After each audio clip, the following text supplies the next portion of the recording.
त्या बापाने काहीच विचार केला नाही. त्या मुलाला लहानचं मोठं केलं. पण त्या मुलाच्या आई गेल्यानंतर त्या वडिलांनी दुसरं लग्न नाही केलं. का बरं नाही केलं? कारण आपण जर दुसरं लग्न करतो तर आपल्या मुलाला आजच नाही कोणी, आजच मुलाचं सर्व काही संपून जाते.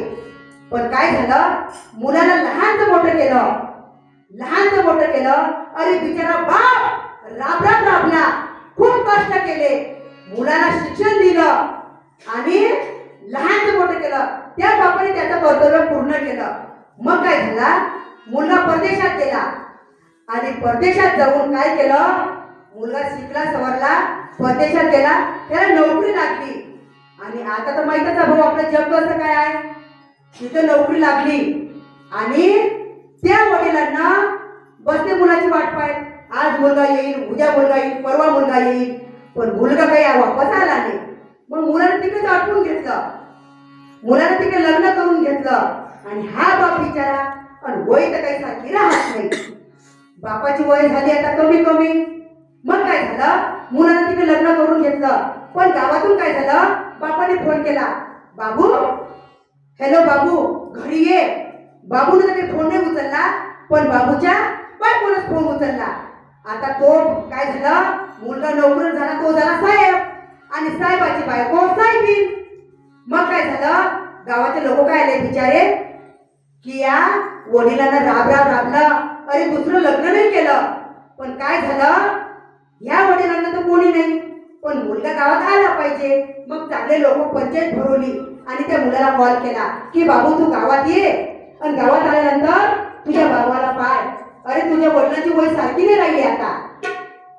ठीक आहे काका, मी उद्याच गावात येतो. आला मुलगा गावात. मंडळी आम्हाला पण माहिती आहे वेळ कमी आहे, तुमचा वेळ जास्त नाही घेणार मी, बस 10-15 मिनिटात आटपून देणार आपला कार्यक्रम. बोर झाले का तुम्ही? आटू का मी कार्यक्रम? काय झालं मग, आले तो मुलगा. मग दुसऱ्याशी गावात आला. नंतर काय झालं, बापा म्हातारा माणूस होता, मग त्याचे वडील. म्हातारा माणूस दरवाजात बसला तर हे साहेबीन काय म्हणते, अहो तुम्हाला एक सांगू का? हो हो सांगा. तुमचे वडील दरवाजात बसतात आणि आपल्या घरी चांगले चांगले लोक येऊन राहिले, साहेब लोक येऊन राहिले, आणि तुमचे वडील पहा बरं कुठेही झुंबतात. मला चांगलं नाही वाटत आहे. मग काय करू तू सांग बरं. आतापर्यंत तुझं मी ऐकलं ना, आता पण तुझं ऐकेन. काही नाही, माझी एकच इच्छा आहे की तुझ्या वडिलांना, तुमच्या वडिलांना तुम्ही गायवाळ्यात ठेवा. ठीक आहे बुवा, पण कावं मी माझ्या वडिलांना गायवाळ्यात ठेवते, पण तू तुझ्या आई वडिलांना पण सांगशील, तुझ्या भावाला, की तुझ्या आई वडिलांना पण तू गायवाळ्यात ठेवशील. त्या मुलांना काय केलं, जसं बायकोनं म्हटलं तसंच ऐकलं. त्या वडिलांना बिचारा माय बापाला गायवाळ्यात पाठवलं. गेले गायवाळ्यात. बाबू माझ्यासाठी तू तुझ्या बायकोची बोलणी खाऊ नको. ठीक आहे, मी गायवाळ्यात माझं मुक्काम ठेवते. मग काय म्हणते बाप म्हणते मुलाला, बाबू मी तुझ्या घरात येणार नाही, पण माझं एक ऐक, ह्या गायवाळ्यापासून तू तुझ्या घरापर्यंत घंटी बांधून दे. मी पहिली घंटी वाजवली का तुझ्या मुलाला मला जेवण आणून द्यायला लाव, आणि दुसरी घंटी वाजवली का मला ताट वाळून आणून देशील. मी तुझ्या घरी येणार नाही बाबू. तुझ्या बायकोला माझी शरम लागते, मी येणार नाही बाबू तुझ्या घरी. ठीक आहे बाबा. मग असं करता करता एक दिवस काय झालं, घंटी वाजलीच नाही.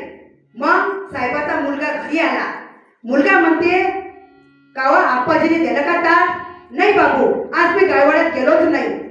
मग म्हणते चल म्हणते आप्पाजीने पाहायले गेले. मग साहेबही गेला, साहेबीन गेली, आणि मुलगा पण गेला. तर बाप बिचारा कडक होईल तिथं मरण पावला. मग केलं फोन, जिकडे तिकडे फोन केले. झालं, मग झालं सर्व जमा.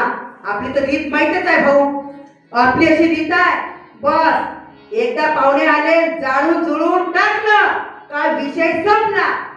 मग काय म्हणते त्याचा मुलगा, काय म्हणते, पप्पा आता तुम्ही घरी आले, मग आता तुम्ही सर्व जाळून टाकलं. आप्पाजीची बात जाळून टाकली, आप्पाजीचे कपडे जाळून टाकले, तुम्ही सर्व काही जाळून टाका आप्पाजी, बाबाजी, पण तुम्ही हे घंटी नका फेकून देऊ, कारण तुमच्यामुळे मला वेळ लागेल बांधायला. पा मंडळी, तीन फार त्या जशा तसे. ए मंजिला करी है कब्र ही तेरा ठिकाना.